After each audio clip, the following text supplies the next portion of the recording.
Dans sa première lettre aux Corinthiens, Paul fait allusion à l'esprit de l'homme.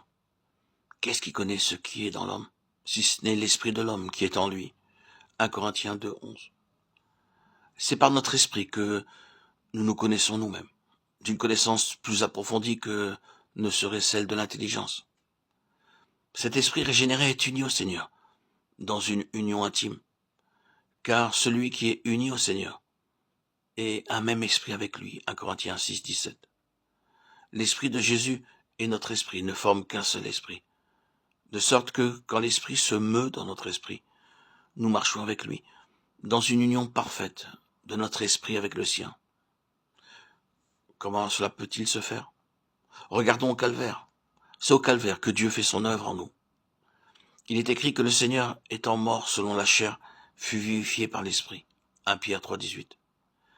C'est lorsque nous nous identifions avec Christ dans sa mort que notre esprit est vivifié et ressuscité en nouveauté de vie avec lui. C'est pourquoi il faut reconnaître la croix comme seule base de cette vie selon l'esprit. De même que le Seigneur fut mis à mort au calvaire et ressuscita par l'esprit, de même, il nous faut aller au calvaire pour être spirituellement mis à mort selon la chair.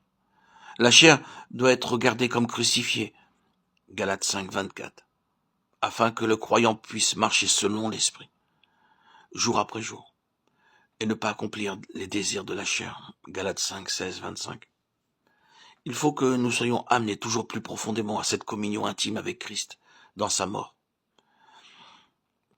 Le couteau de la circoncision, Colossiens 2, 11, doit trancher de plus en plus profond dans notre vie terrestre, jusqu'à ce que nous soyons séparés de toutes les choses qui nous attachent à la terre.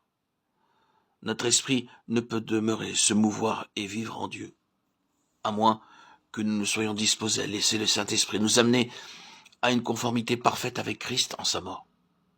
Il faut le laisser opérer, couper jusqu'à ce que, comme le dit Pierre, nous soyons jugés selon les hommes dans la chair, de façon à pouvoir vivre selon Dieu dans l'esprit.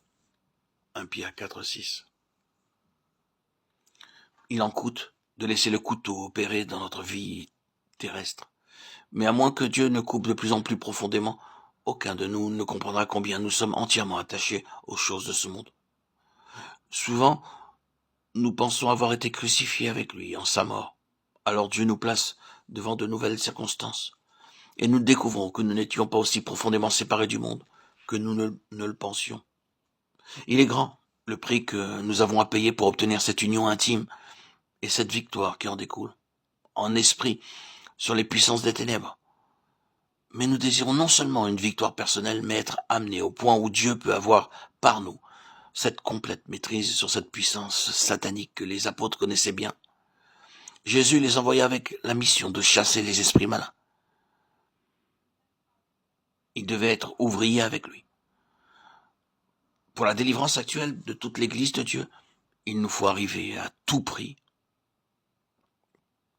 à connaître la pleine victoire en Christ.